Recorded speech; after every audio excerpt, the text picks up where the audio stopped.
हरे कृष्णा। आप सभी का गीता क्लास में बहुत बहुत स्वागत है। ओम अज्ञानतिमिरन्धस्य ज्ञानञ्जनशलाकया चक्षुरुन्मिलितं येन तस्मै श्रीगुरुवे नमः। गुरुवे गौरचन्द्राय राधिकायै सदालये कृष्णाय कृष्णभक्ताय तद्भक्ताय नमो नमः।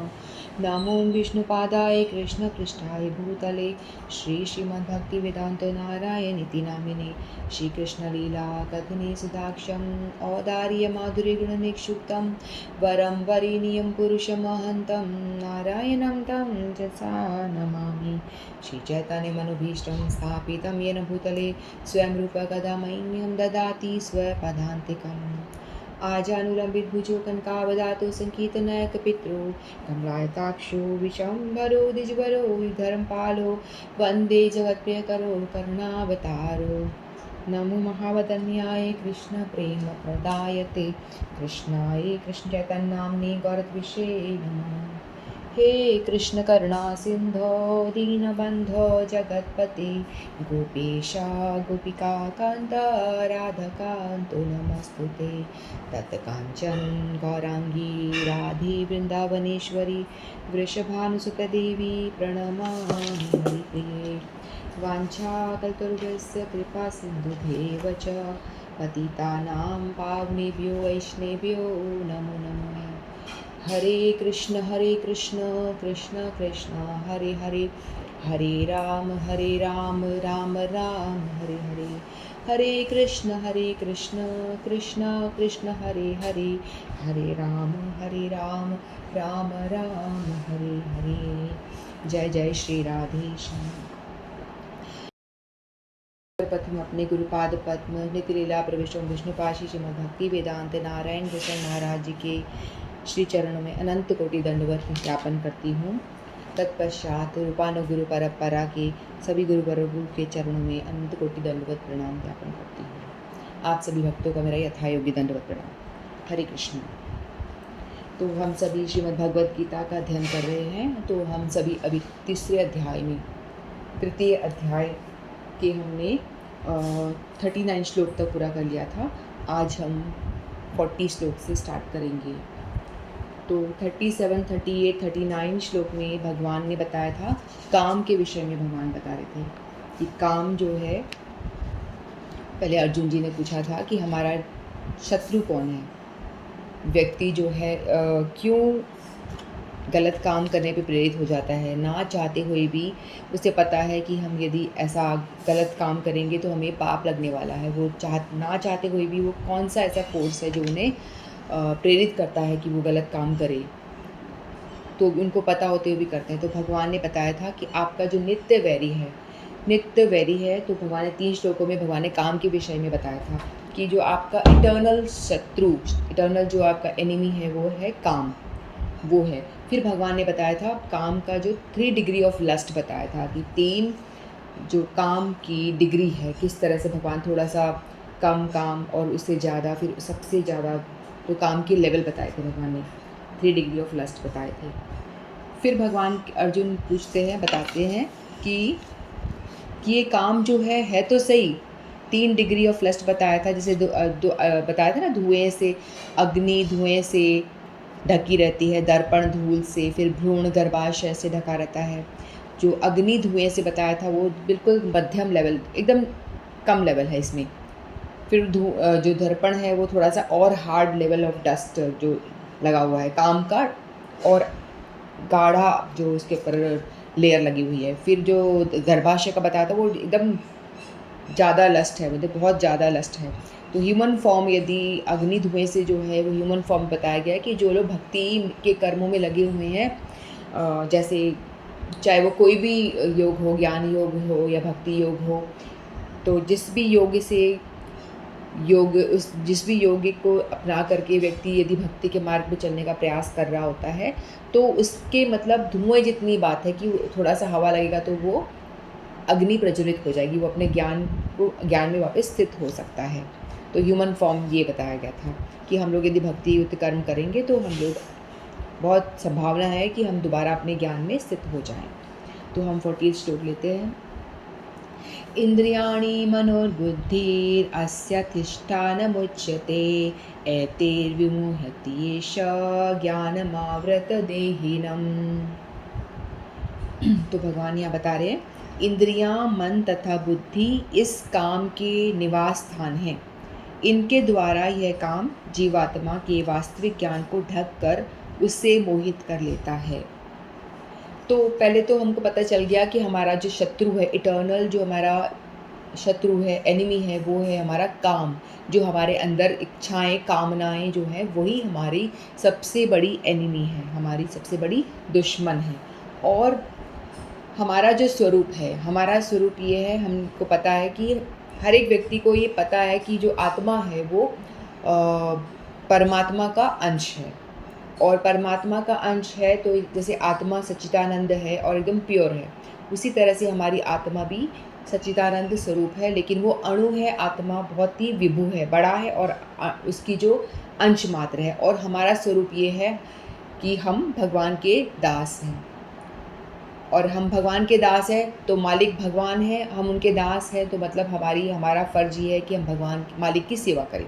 दास का फ़र्ज़ क्या होता है? दास का यही कर्तव्य होता है कि वो मालिक की सेवा करे। लेकिन हमारे ऊपर जो आवरण आ गया है, माया का आवरण आ गया है, हमारी कामनाओं के द्वारा जो ढक लिया गया है, हमारी आत्मा को ढक लिया गया है, तो इसीलिए हम उस चीज़ को भूल चुके हैं कि हमारा जो स्वरूप है, हमारा स्वरूप यानी हम भगवान के दास हैं। ये हमारा स्वरूप है। जीवेर स्वरूप है कृष्णेर नित्यदास। तो यदि हम उस स्वरूप को जान जाएंगे तो हम अपने आप ही भगवान की सेवा में लग जाएंगे। एक नौकर यदि सोचे कि मैं मालिक बन गया, तो वो झूठ जाके बाहर बोलता रहे कि मैं मालिक हूँ, तो उससे बात नहीं बनेगी। वो दम्भ है, वो झूठ बोल रहा है, उसको पता है वो कब तक अपनी झूठ को छुपा सकता है ना। तो उसको अपने झूठ को छुपाने में बहुत प्रयत्न करना पड़ेगा, तो उस तरह से बात नहीं बनेगी।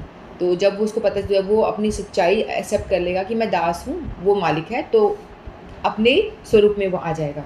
इसी तरह से जो हमारी कामनाएं, वो फिर भगवान ने बोला कि हमारी जो कामनाएं हैं वो हमारा नित्य शत्रु है, लेकिन वो रहता कहाँ पे है, वो कहाँ पे वास करता है? तो भगवान ने बताया था, इंद्रियों में, मन में और बुद्धि में।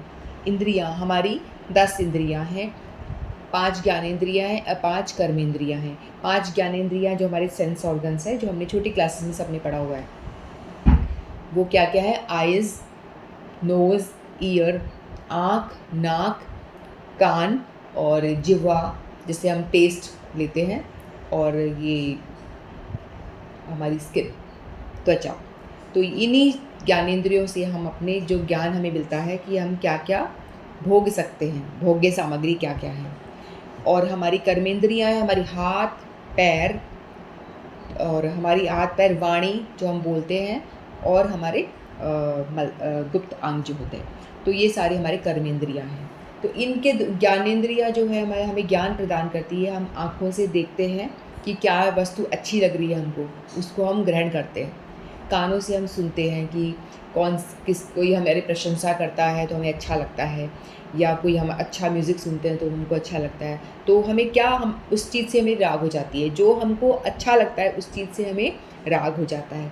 फिर हम मन को रिपोर्ट करता है, जो इंद्रियां हैं हमारी, ये 10 इंद्रियां, और मन बुद्धि भी है उसमें, ठीक है। तो ये हमारी इंद्रियां जो है मन को रिपोर्ट करती हैं कि ये, जैसे कि सपोज़ हम लोग गए कहीं बाहर जा रहे हैं, हमने विंडो शॉपिंग में देखा कि फ़ोन लगे हुए हैं, अलग अलग डिफरेंट मॉडल लगे हुए हैं फ़ोन के। फिर हमने देखा कि जो फ़ोन है बहुत ही अच्छा है, और हम उसकी ओर आकर्षित हो गए। हालांकि हमारे पास में एक फ़ोन ऑलरेडी है, हमारे पास में है, लेकिन हमको लग रहा है कि ये बड़ा अच्छा लग रहा है, ये नया मॉडल आया है, तो हम चलो जाके देखते हैं। हमने उसकी बड़ी प्रशंसा सुनी हुई है, तो हम लोग क्या करेंगे, आँखों से पहले देखेंगे। हमारी इंद्रियों ने देखा, प्रशंसा सुनी हुई है कानों से, तो हम उसके पास में गए, मन को रिपोर्ट करते हैं। मन संकल्प करता है, हाँ ये बहुत अच्छा फ़ोन है, मुझे ये मॉडल मुझे चाहिए। मन में ये निश्चय करता है कि हाँ मुझे ये चाहिए। फिर वो मन जो है बुद्धि को रिपोर्ट करता है, और बुद्धि जो है हमारी इन्फॉर्मेशन, जो उसके पास्ट जो चित्त में स्टोर हाउस होता है ना, हमारा चित्त जो होता है लास्ट बहुत सारे जन्मों का जो स्टोर हाउस है, उसके अकॉर्डिंगली वो रिपोर्ट करता है कि चिंता मनन करता है कि हमको क्या ये फ़ोन चाहिए ही, फिर मेरी ये नीड है, मेरा जो फ़ोन है ये अच्छा नहीं है, इसमें पिक्चर्स हम खींचते हैं तो अच्छी क्वालिटी नहीं आती और डेटा हम ज़्यादा स्टोर नहीं कर पाते, जीबी भी इसका कम है। तो ये वाला फ़ोन है, इसका जीबी बहुत 120 जीबी है और इसके पिक्सल्स बहुत अच्छे हैं। तो ऐसा हम बुद्धि जो है तर्क करता है कि मेरे इस फ़ोन से, पुराने फ़ोन से ये वाला फ़ोन ज़्यादा अच्छा है, तो मुझे ये वाला चाहिए। तो बुद्धि एकदम निश्चय कर लेता है कि हाँ, मुझे ये वाला चाहिए ही चाहिए। फिर उसके अंदर अहंकार आ जाता है कि हाँ, यदि ये फ़ोन मुझे मिल जाएगा तो मैं इसका मालिक बन जाने वाला हूँ, है ना? तो ऐसे कई स्टेप्स में हम ये चीज़ें बहुत ही फ़ास्ट हो जाती है, प्रक्रिया हमारी बहुत फ़ास्ट हो जाती है। पहले हम सुनते हैं, सुन कर के फटाफट मन को रिपोर्ट करते हैं कि भई ये बहुत अच्छा लग रहा है, बुद्धि फटाफट निर्णय लेती है कि हाँ, ये चाहिए मुझे बिल्कुल। तो अब ये क्या हुआ, मन और बुद्धि ने दोनों ने साथ देना शुरू कर दिया। दोनों एक इकट्ठे हो जाते हैं कि हाँ, हमें चाहिए। फिर निश्चय पक्का हो जाता है, हाँ, हमें ये खरीदना ही है। फिर बुद्धि में अहंकार आ जाता है, ये फ़ोन मुझे मिलेगा, मैं कितना एन्जॉय करने वाली हूँ, इसमें बढ़िया-बढ़िया फ़ोटो खींचने वाली हूँ मैं, है ना? फिर और बहुत सारे डेटा बहुत ज़्यादा स्टोर कर पाऊँगी मैं, ऐसे करके अहंकार आ जाता है कि मेरे को ये इसका थोड़े दिन बाद में मालिक बन जाने वाली हूँ मैं और मुझे ये फ़ोन मेरे हाथ में होगा। तो वो अपने दूसरे जो कर्मेंद्रियाँ हैं, पैरों को आदेश मिलेगा कि चलो अलमारी में जाओ, ताला-वाला खोलो और पैसे निकालो तिजोरी से। तिजोरी से वो पैसे निकालेंगे, फिर वो पैर हमारे उस शॉप तक लेकर के जाएँगे और हमारा मन परमिशन दे देगा, ग्रांट कर देगा, हाँ, हाँ, बिल्कुल सही बात है, ले लो।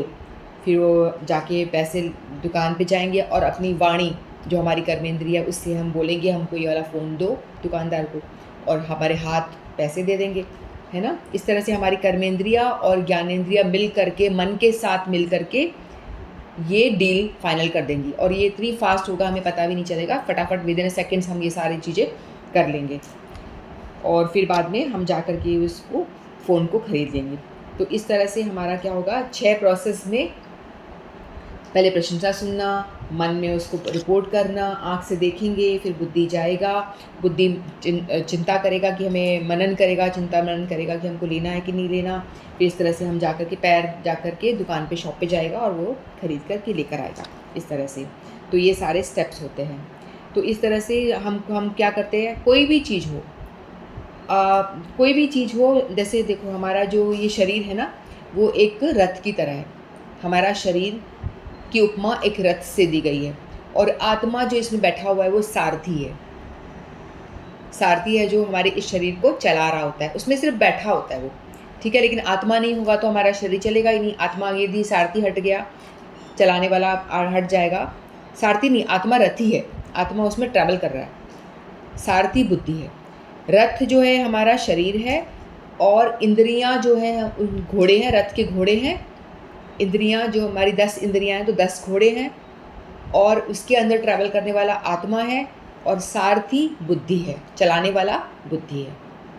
तो इसकी हमारे पूरे शरीर की आत्मा एक रथ से दी हुई है। मैं फिर से बोलती हूँ, हमारा शरीर रथ है, उसमें ट्रैवल करने वाला बैठा हुआ जो है वो आत्मा है और जो सारथी है, जो चला रहा है, वो बुद्धि है।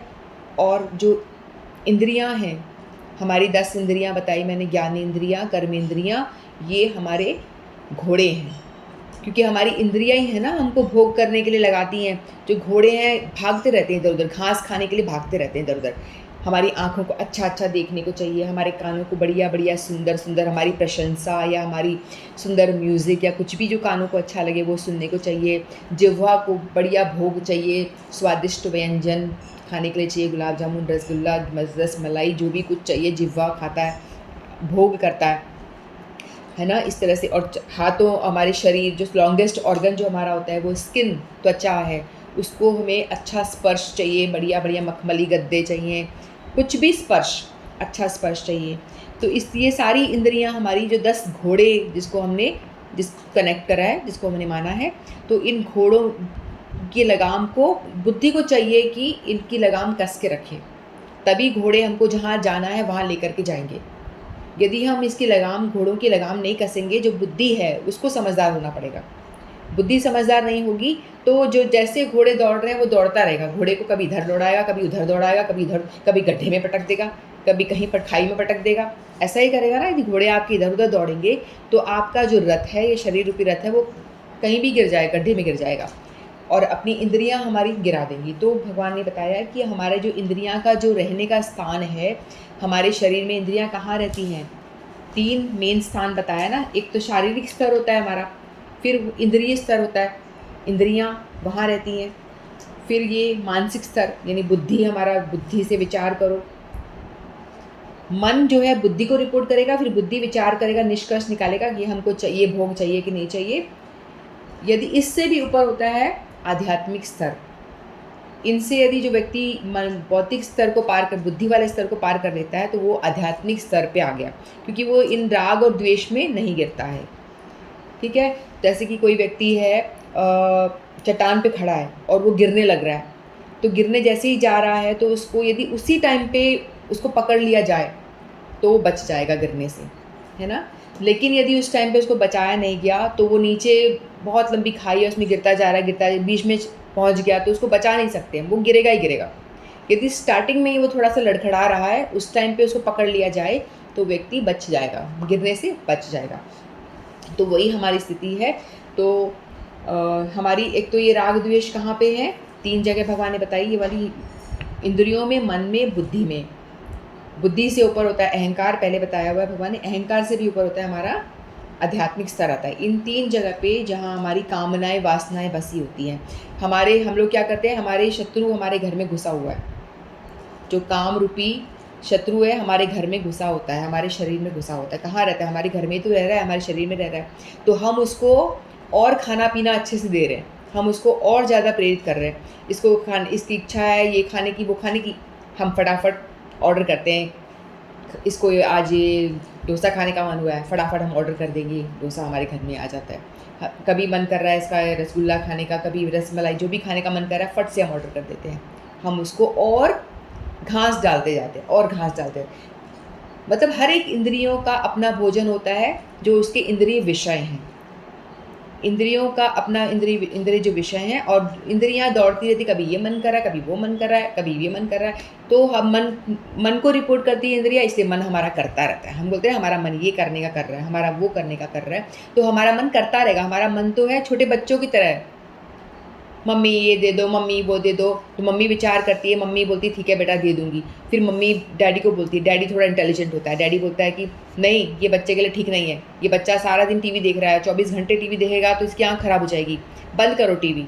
और बच्चा मम्मी से जिद करता रहेगा, तो मम्मी तो बोलेगी ठीक है चलो देख लेना, तो रो रहा है बेचारा, इस तरह से। तो डैडी होता है, यानी जो बुद्धि होती है, वो हमारा पिता समान है। वो निष्कर्ष मतलब स्ट्रिक्टनेस दिखाएगा, बच्चे को हर चीज़ नहीं देनी है, जो उसके फ़ायदे के लिए वही देनी है, जो उसके फ़ायदे के लिए नहीं है उसको मत दो, इस तरह से। तो हर चीज़ नहीं पकड़ा देना है बच्चा जो मांग रहा है। जो हमारी इंद्रियां वो बच्चे की तरह हैं, वो कुछ भी मांगती है। अच्छा सूट देख लिया, अच्छे कपड़े देख लिए, चाहिए चाहिए चाहिए हमको, है ना। मतलब वो बुद्धि के पास पहले मन जो है माँ की तरह है, वो मतलब बातों में आ जाता है, हाँ ठीक है। और जो बुद्धि है वो पिता की तरह है, वो थोड़ा सा निष्कर्ष निकालेगा, नहीं इस तुम्हारे पास ऑलरेडी बहुत कपड़े हैं, क्यों लेने हैं तुम्हें, कोई नीड नहीं है इस चीज़ की, नहीं लेनी है। तो इस तरह से जो बुद्धि है वो उस पर लगाम लगाएगा, मन पे लगाम लगाएगा। जो मन है वो दौड़ेगा, मन इंद्रियों में आ जाता है, इंद्रियां रिपोर्ट करती हैं, इंद्रियां बच्चों जैसी हैं, मन माँ जैसा है, और जो बुद्धि है बाप जैसा है। तो बुद्धि को चाहिए कि हमारी जो मन में जो जो थॉट्स, हमारी कामनाएं आ रही हैं, उसमें थोड़ा सा निष्कर्ष निकाले, बुद्धि उसे छान छान के उस थॉट के इम्प्लीमेंट करे। ऐसा नहीं कि जो भी मन करे वो करते जाए, घोड़े हमारे दौड़ रहे हैं इधर उधर, उसको पकड़ के जो भी मन कर रहा है वो इम्प्लीमेंट नहीं कर देना चाहिए उस चीज़ को। बुद्धि को विचार करना चाहिए कि ये वाली जो क्या मेरे को फ़ोन लेने की इच्छा हुई है, क्या मेरे को फ़ोन की सचमुच में ज़रूरत है, मेरे पास इतने पैसे हैं, थोड़ा सोचेगा वो, मेरी सैलरी इतनी है, मेरे आगे ये रिक्वायरमेंट्स हैं, ये नीड्स हैं मेरी, मुझे ये सब पूरी करनी है कि नहीं करनी है, वो सोचेगा इस विषय में, है ना। एकदम से नहीं कि सब चीज़ें जो मन करा वो ख़रीद लिया। तो बुद्धि विचार करेगा कि मेरी ये रिक्वायरमेंट्स है, मुझे अपने पैसों को इस तरह से मैनेज करना है, अभी इस फ़ोन से मेरा काम, छोटे फ़ोन से मेरा काम चल रहा है, कोई नीड नहीं है, तो उसको टाल देगा, उसको रिजेक्ट कर देगा। जो कामना हमारे पास में आई है उसको रिजेक्ट कर देगा, अभी नहीं। तो ऐसा हमको होना चाहिए। अपने इंद्रियों, कहने की मतलब ये है कि हमको अपनी इंद्रियों को कंट्रोल करना चाहिए। स्टार्टिंग में जो हमारी कामना उत्पन्न हुई है, बुद्धि से सोचो क्या ये ज़रूरी है, नहीं है तो इसको रिजेक्ट करो, उस कामना को रिजेक्ट करो। मान लो हमें कोई मूवी देखने का मन कर रहा है, हमको लग रहा है देखनी ही देखनी है, बस मन में विचार आया देखनी है, मन ने रिपोर्ट किया, बुद्धि हमारी भ्रष्ट है। बुद्धि भ्रष्ट है यानी बुद्धि में इतनी अक्ल नहीं है, तो वो बोलेगा ठीक है, हाँ, हर चीज़ को ग्रांट कर देगा। और बुद्धि ग्रांट करेगा तो वो हर व्यक्ति हर काम करेगा, और जो हमारा शरीर रूपी घोड़ा है वो और ज़्यादा कीचड़ में धंसता चला जाएगा। तो इसलिए बुद्धि को इतना इंटेलिजेंट होना चाहिए कि हमें क्या चीज़ को ग्रांट करना है, कौन सी कामना हमको पूरी करनी, कौन सी कामना हमको पूरी नहीं करनी, उसके अकॉर्डिंगली हमें एक्ट करना चाहिए। तो बुद्धि हमारी स्ट्रॉन्ग कैसे होगी? बुद्धि स्ट्रॉन्ग करने के लिए हमें क्या करना पड़ेगा? क्योंकि हमारे में इतना पावर है नहीं कि हम बुद्धि को स्ट्रॉन्ग कर पाएँ, हम रिजेक्ट कर पाएँ, हमारी कामनाओं को ओवरटेक कर पाएँ। जो हमारी कामना हर पल हमारी कामना आती रहती है, मन हमेशा भागता रहता है, ये करना वो करना है। घोड़ों का तो काम है भागने का इधर उधर, उसमें घास खाने की करोड़ों जन्मों से इतने जन्म ले चुका है, हर जन्म में वो ये भोगी करता रहा है, तो उसकी तो आदत है, वो भागता रहेगा इधर उधर। लेकिन हमारी बुद्धि को इतना पावरफुल होना चाहिए कि वो घोड़ों को लगाम से खींच ले, जो मन रूपी लगाम है उसे खींच ले, बुद्धि को खींचने के इतना स्ट्रांग होना चाहिए। और ये हमारे अंदर कैसे आएगा? जब हम भगवान का आश्रय लेंगे। यदि हम भगवान का आश्रय नहीं लेंगे तो हमारे घोड़े भागते ही रहेंगे और हम उनकी कामना पूरी करते रहेंगे और गिरते रहेंगे, हमेशा इस संसार में पड़े रहेंगे, जन्म मृत्यु के चक्कर में फंसे रहेंगे। तो हमारी बुद्धि इतनी स्ट्रांग तभी होगी जब भगवान का आश्रय लेंगे, यदि हम इतने सौभाग्य हमारा होगा कि हमें कोई गुरु मिल जाएगा और गुरु हमें गाइड करेगा कि आप हरि नाम करें। गुरु जी तो कहते हैं कि हरि नाम करिए, हम अपने आप क्यों करेंगे? हम तो करेंगे ही नहीं बिल्कुल भी, हमें तो आनंद आ रहा है, घोड़ों को इधर उधर दौड़ाने में बड़ा मज़ा आ रहा है। तो गुरु हमको नियंत्रित करता है कि भाई लहसुन प्याज मत खाओ। हम जब जाते हैं तो हमको आदेश मिलता है लहसुन प्याज नहीं खाना है, आपको इतनी हरि नाम करनी है, रेगुलर करना है, क्योंकि उनको पता है ये करने से ही आपकी बुद्धि स्ट्रांग हो पाएगी और बुद्धि ये निष्कर्ष निकाल पाएगी ये वाली कामना पूरी करने लायक है जो हमको भगवान की ओर ले जाती है, और ये वाली कामना हमारी बेकार है जो हमको नीचे गिराएगी, माया में धंसा देगी। और तो इस माया को रिजेक्ट करना है, इस कामना को पूरी करनी है। तो बुद्धि इतनी स्ट्रांग होनी चाहिए कि हमको कौन सी कामना पूरी करनी है, कौन सी नहीं करनी है। तो यदि ऐसा नहीं होगा, यदि हम जैसे मिठाई की दुकान से जा रही हैं, मन में आया मिठाई खानी है, फटाफट हम उतरेंगे और खा लेंगे, हमारी बुद्धि स्ट्रांग होगी, नहीं खानी है चलो आगे, नहीं अभी नहीं खानी, बारिश का मौसम है, यदि मिठाई है, यदि तला भना खाया, समोसा वगैरह खाया तो हमें बीमारी हो सकती है, हमारा पेट खराब हो सकता है, चलो आगे। बुद्धि स्ट्रांग होगी तो हमको आगे ले जाएगी, हमारे रथ को आगे ले जाएगी। और हमारी बुद्धि वीक हुई तो फटाफट हम दुकान में जाएंगे, फटाफट हम कुछ भी खाएंगे और अपना स्वास्थ्य भी बिगाड़ेंगे और हर तरह से गिरेंगे। तो कहने का मतलब ये है कि हमारा रथ जो चलाने वाली बुद्धि है, इसको स्ट्रांग होना चाहिए। वो स्ट्रांग तभी हो पाएगी। हमको आत्मा को पोषण कैसे मिलेगा? आत्मा को पोषण मिलेगा जब हम भगवान का नाम लें, क्योंकि आत्मा हमारे सच्चिदानंद स्वरूप है ना। और इसको हम ये जड़ चीज़ें देके इसको पोषण नहीं दे सकते। जड़ चीज़ें जो नष्ट हो जाती हैं, जो चीज़ें नष्ट होने वाली हैं वो जड़ हैं, और जो आत्मा हमारा सच्चिदानंद स्वरूप है तो उसको हम पोषण तभी दे सकते हैं जो सच्चिदानंद स्वरूप जो नाम है, भगवान का चिन्मय नाम है, वो नाम हम भगवान को देंगे, तभी हमारा आत्मा को पोषण मिलेगा। और जब हम भगवान का नाम जप करेंगे तो उसके लिए चैतन्य महाप्रभु जब इस धरती पे अवतरित हुए थे, उन्होंने ये बहुत ही पावरफुल महामंत्र दिया था। इसका हमें जाप करना चाहिए एवरी डे, हर एक जने को करना चाहिए। हरे कृष्ण कृष्ण कृष्ण हरे हरे, हरे राम राम राम हरे हरे। इसका जप करेंगे तो हमारी आत्मा एकदम स्ट्रांग होगी। तो हम 41 श्लोक भी लेते हैं। तस्मात् त्वम् इन्द्रियाण्यादो नियम्य भर्तृषभ, पापमानं प्रजहीह्येनं ज्ञान विज्ञान नाशनम। तो श्री भगवान ये कह रहे हैं, इसलिए हे भरतवंशियों में श्रेष्ठ अर्जुन, प्रारंभ में ही इंद्रियों को वश में करके इस पाप के महान प्रतीक काम का दमन करो और ज्ञान तथा आत्म साक्षात्कार के इस विनाशकर्ता का वध करो।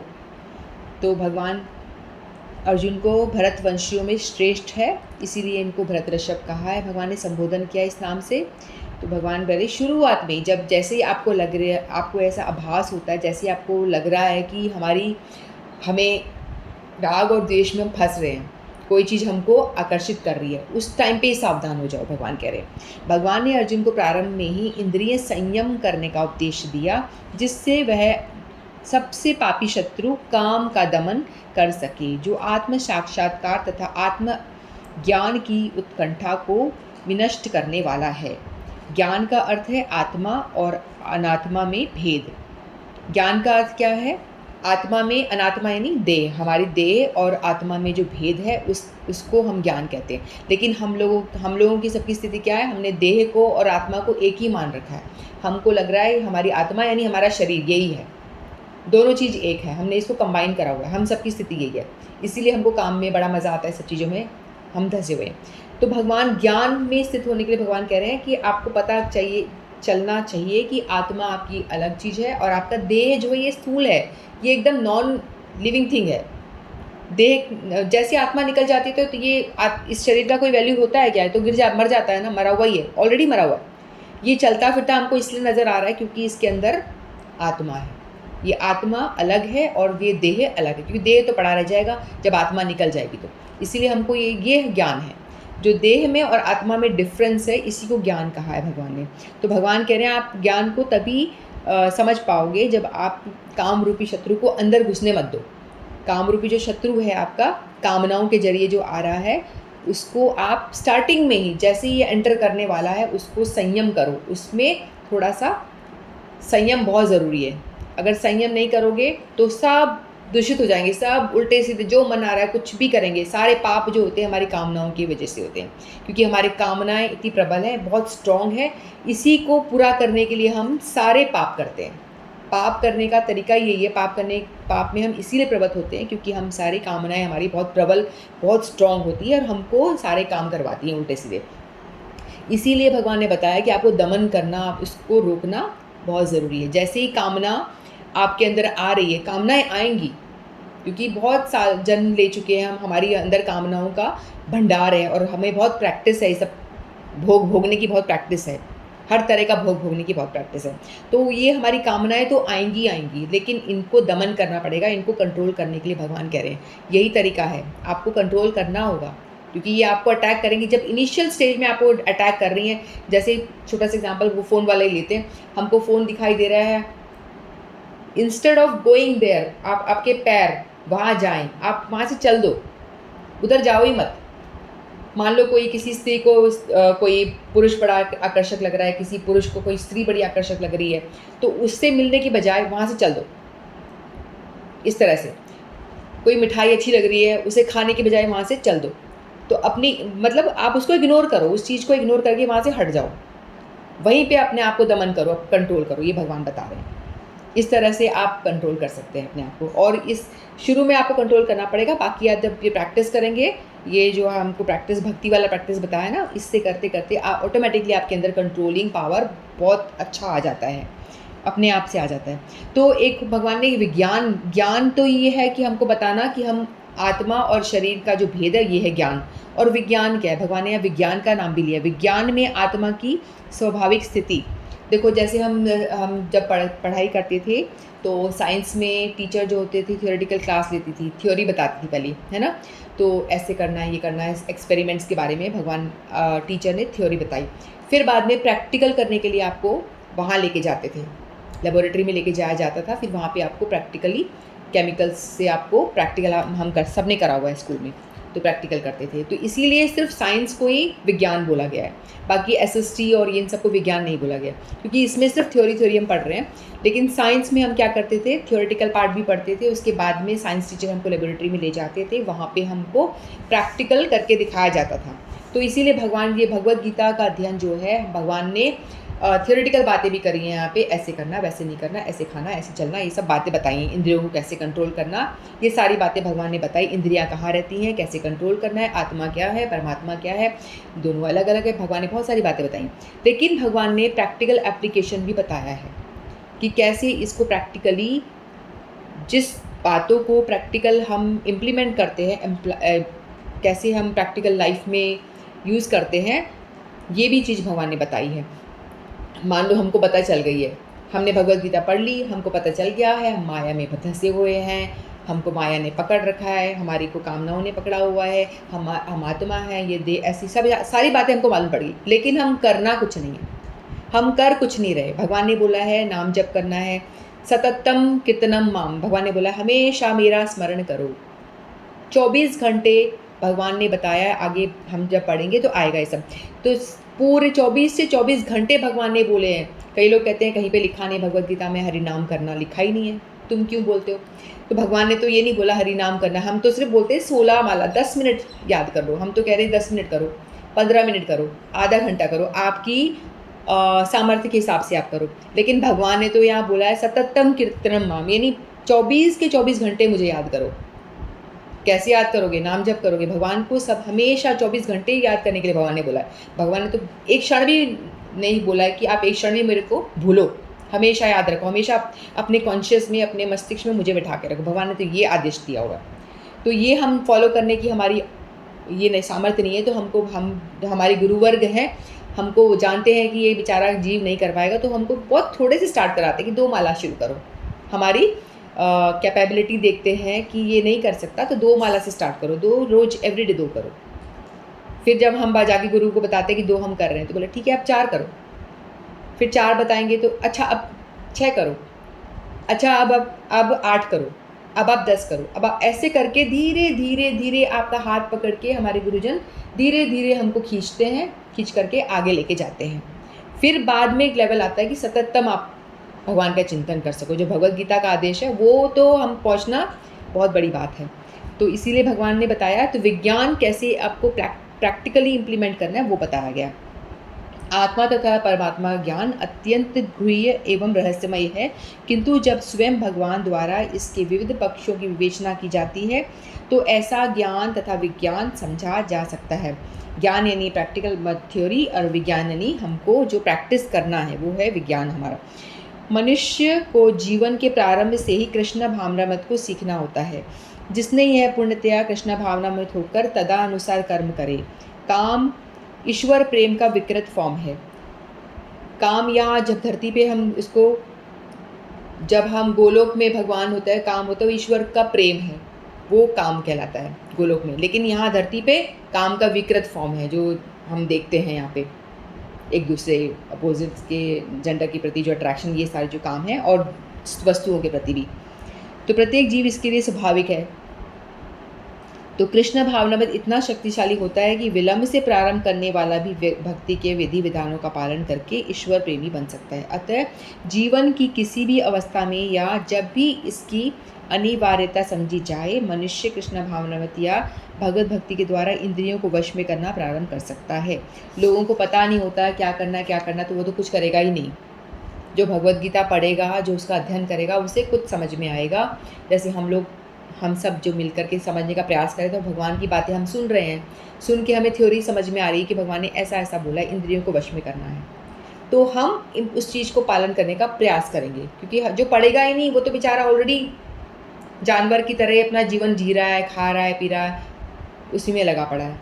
तो लेकिन जो भगवत गीता पढ़ रहा है उसको समझ में आएगा, जो उसको बड़ी कृपा से गुरु मिल गए हैं उसको समझ में आएगा। हम सब जो जुड़े हुए हैं, हम सब बहुत ही हमारा सौभाग्य है कि हम लोग भगवान के विषय में सुन पा रहे हैं, चर्चा भगवान के विषय में जुड़ पा रहे हैं, भगवान जानने का प्रयास कर रहे हैं। तो हम सभी बहुत ही सौभाग्यशाली, मैं तो अपने आप को सौभाग्यशाली मानती हूँ, आप लोग भी हैं, क्योंकि हमें ये बातें मिल रही हैं।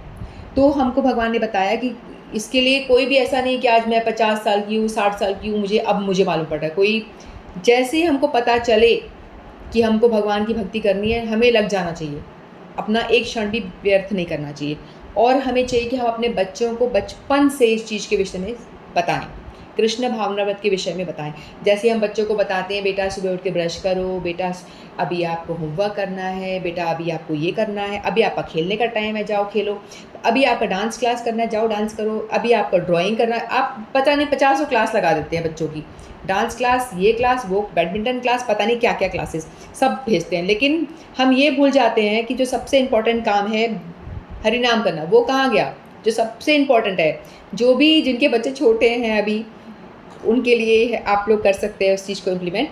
अपने बच्चों को सारी क्लासेस के साथ में खाना खाना, ब्रश करना, ये करना, सारी रूटीन जो फॉलो करें, उसके साथ में एक और चीज़ आप ऐड करें कि जब आप पूजा करें अपने बच्चे को साथ ज़रूर बिठाएं, जब आप आरती करें अपने साथ ज़रूर बिठाएं, और जब आप हरि नाम लेके बैठे हैं तो बच्चे के हाथ में माला पकड़ाएं और बोले कि आपको 1 राउंड तो ज़रूर करना है। आप मैं कर रही हूँ, आप 1 राउंड करिए। तो ये चीज़ भी बहुत ही कंपलसरी है। इसको आप स्टार्टिंग से यदि इसमें आप डाल देंगे चेतना में, तो स्टार्टिंग से सिखाएँगे तो धीरे-धीरे जब बच्चा बड़ा होगा तो ये सब सीखता जाएगा, अपने आप वो बढ़ा देगा। आपसे ज़्यादा इंटेलिजेंट हो जाएगा और सब पढ़ाई में डेफ़िनेटली वो बहुत अच्छा करेगा, क्योंकि भगवान उससे प्रसन्न रहेंगे, भगवान की आज्ञा का पालन करा, भगवान प्रसन्न रहेंगे तो उसकी बुद्धि अपने आप ही स्ट्रॉन्ग होगी और वो अपने डिसीजंस बचपन से लेना स्टार्ट कर देगा। क्या अच्छा है, क्या बुरा, बचपन से वो जान जाएगा, क्योंकि भगवान का पावर उसके पास में है ना। हरि नाम कर रहा है, उसका पावर उसके पास में है, तो ऑलरेडी वो सब चीज़ों को पहले से समझ जाएगा, ये गलत है मेरे लिए, ये सही है मेरे लिए। आजकल यंगस्टर कितने गलत काम करते हैं, कोई सिगरेट पी रहा है, कोई दारू पी रहा है, लेकिन ये जो बच्चा कृष्ण कॉन्शियस में है, उसकी प्रैक्टिस बचपन से कराई जाएगी, वो उसकी बुद्धि बचपन से स्ट्रांग होती जा रही है और वो एकदम निष्कर्ष ले लेगा, ये जो कर रहा है गलत कर रहा है। वो अपने फ्रेंड्स को भी बोलेगा गलत काम है, नहीं करना ये चीज़, क्योंकि वो ऑलरेडी स्ट्रांग है, उसकी बुद्धि स्ट्रांग है, उसको पता है, वो निष्कर्ष निकाल लेगा कि ये नहीं करना है, मुझे ये काम करना है, ये नहीं करना है। वो अपने आप रिजेक्ट कर देगी उसकी बुद्धि इस चीज़ों को। वो हमेशा सेफ, चाहे वो कीचड़ में जाएगा भविष्य में, चाहे वो कितने भी गंदे बच्चों के साथ में भी जाएगा, वो एकदम प्रोटेक्टेड रहेगा, क्योंकि उसकी बुद्धि बचपन से वो प्रैक्टिस कर रहा है तो स्ट्रॉन्ग है, और बचपन से वो प्रसाद खा रहा है, भगवान को भोग लगा खा रहा है, तो बचपन से वो, जब वो हम उसको अपने से दूर भेजेंगे तो हम निश्चिंत हैं कि हमारा बच्चा बिल्कुल सेफ़ है, क्योंकि उसके संस्कार हमने इतने अच्छे बचपन से डेवलप कर दिए हैं। तो हमें ये चाहिए कि हम बच्चों को ये चीज़ ज़रूर प्रैक्टिस कराएँ। फिर हम उसको भले कीचड़ में छोड़ देंगे, पानी में छोड़ देंगे, वो तैर लेगा, तैर के निकल जाएगा, पार कर लेगा उस सब चीज़ों को। इसीलिए भगवत भक्ति करना बहुत बहुत बहुत ही स्ट्रॉन्ग है। तो इतना ही कह के मैं अपनी वाणी को विराम देती हूँ। वांछा कल्पतरुभ्यश्च कृपा सिन्धुभ्येव च पतितानां पावनेभ्यो वैष्णवेभ्यो नमो नमः। हरे कृष्ण कृष्ण कृष्ण हरे हरे, हरे राम राम हरे हरे।